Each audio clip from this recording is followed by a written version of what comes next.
Donnie and Dolly, the team is supported by ableauctions.ca. Closing your business? We can help.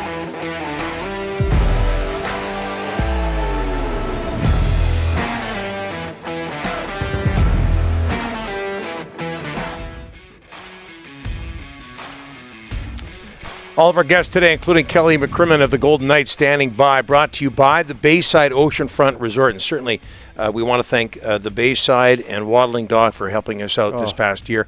Located oceanside in beautiful Parksville, the Bayside Resort is one of Vancouver Island's premier spots to get away, unwind, and recharge. Call now to book your reservation and mention Donnie and Dolly for 10% off your room rate.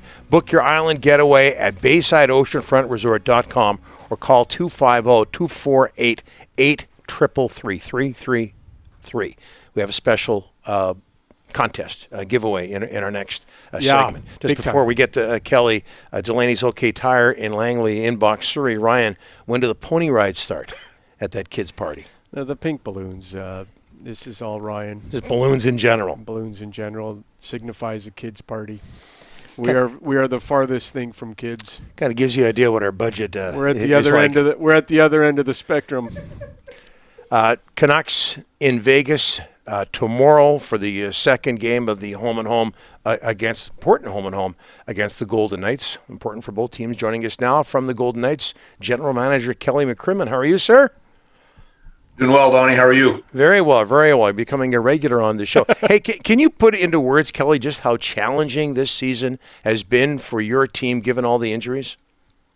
It's been like no other, certainly, and I know that every team in the NHL goes through stretches in a season where they're challenged in whatever different way that might be, difficulty of schedule, manpower, injuries, those types of things. We've had injuries really coming out of training camp. Game 2, we had some significant injuries. And, ordinarily we've been playing without, as we were in Vancouver on Sunday, without 8 guys. In Seattle, we were missing 9 guys. Wow. And it's a lot of the top guys. So credit to the players who have been in the lineup. They're, doing more than we could ever expect, and the coaching staff as well for finding ways to stay in it. And obviously a lot of work to do here in the final 11 games, but we need to keep winning here to try and make some ground up. I know you're not a doctor or a trainer, but are you close to icing the lineup you want to ice? I think there's a possibility we could get 1 or 2 forwards back. Alec Martinez joined us a week ago, so he had missed 50 games, I believe, that he had missed with a really freak injury. So McNabb came back to our lineup. Braden McNabb had missed 5 weeks with an upper body injury. So those 2 came back into the lineup on the same day, which gives us a really good NHL defense. We're missing Nick Hague, but we do have 7 of our 8 regulars. We've dressed 7 defense now the last 3 games, so that's really helped our team. And then up front is where we're just really shorthanded. We're missing 6 forwards out of our NHL forward group, so that's made it tougher. We think we'll get a couple of those players back. Can't say how soon, but we're hopeful. And again, when we get down to the late stages of the season, every day matters. Kelly, I want to ask you about Ben Hutton. He left Vancouver, kind of bounced around, and here he is. He's surfaced with you in Vegas. You actually signed him to a new deal. What do you like about Ben Hutton these days? Well, I think he's been excellent. I really have been impressed by his play. He's, been everything from, and I remember when we signed him, I believe it was late October when we signed him. Made him no promises. We, at that time were optimistic that we'd be healthy all year, and it wouldn't have been impossible that he'd be out of the lineup or be the number 8D, or wasn't out of the question that he might spend time in the American League. So we told him that on the front end. He weighed his options and decided that this was what he wanted to do, and he's been a really, really good addition to our team. Right now he's playing. He's partnered with Alex Pietrangelo. It's interesting with Ben, and it's just interesting in general with some players. They get forgotten at different stages. I think Ben's played over 400 NHL games. But we really liked Ben when he was in Vancouver.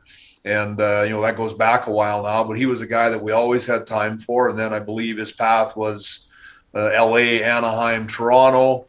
And he's really, found a home here. We did extend him a 2-year contract extension to him approximately a month ago. And he's really, knowing now what we didn't know then, I don't know where we'd be without him. So it's been a really good fit with him joining our organization. Kelly, there's a kid from Aldergrove that never gets enough credit in these neck of the woods, and that's Shay Theodore. He's so good. 41 points, third on the team. Tell me what he means to your hockey club. Well, he had a great week. He had 3 game winners in a row. That's it. With Seattle, Vancouver, which I'm guessing he would have had a Family. good contingent of friends and family at those games. Of course, played his junior hockey in Seattle. So Yep. I think for him it was really neat to get the chance to play in Seattle. And then, of course, home games for any of your NHL players are always special. But, Theo and I talked about it off the top. I give a lot of credit to our guys who've been in the lineup. Theo's played a ton of minutes. He's just such a fantastic skater and offensive ability. And yet still, as you sort of touched on, is a little bit under the radar in terms of the appreciation that people around the league have for him. But he's an elite player and, great person for any of the people that have had a chance to get to know him. He's a tremendous young man and really a talented player. Jack Eichel, 17 points in 23 games. How would you describe, Kelly, the way he's fit in? Well, Jack's been good. He came back after nearly a year off between games. He had, neck surgery that had never been done in the National Hockey League before. I know that there's a UFC fighter in Las Vegas that had the surgery a couple of years ago that really, at least personally, gave me some confidence because, I think as he said in an article I read that he goes into the ring and the guy he's fighting is trying to rip his neck off. So if it can stand that test, I think that we were confident that it would work in hockey. That's been a non-issue. He's showed no hesitation physically. There's been no challenges with recovery from the surgery at all. I think, every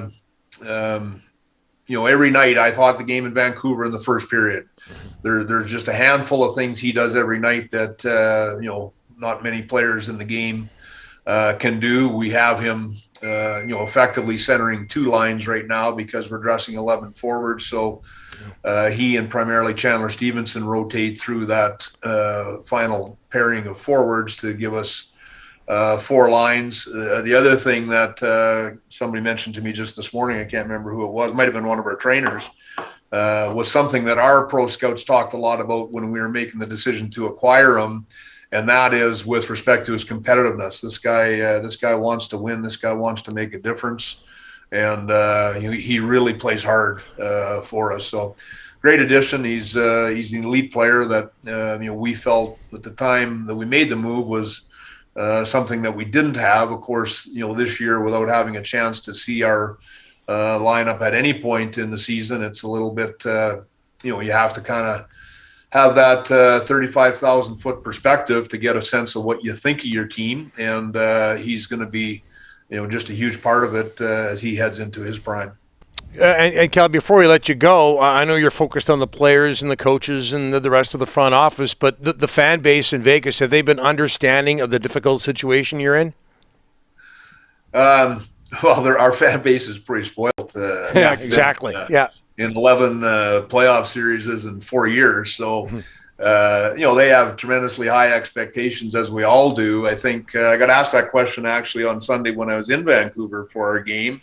And, quite frankly, I think everyone's just sort of living in the moment. We know that we're in a real battle for a playoff spot. So I don't think anyone's, going into the season. I think everyone was expecting that we would be a contender for the Stanley Cup. I think when we traded for Jack Eichel, those expectations would have risen even more. And yet with everything that's gone on along the way, the focus is pretty pretty short in terms of how far ahead you're looking. You're just trying to, we've won 5 in a row now, and really haven't gained any ground to speak. So we've got to keep winning games, and we got Vancouver tomorrow. We've got Arizona on Saturday. That's about as far ahead as you look.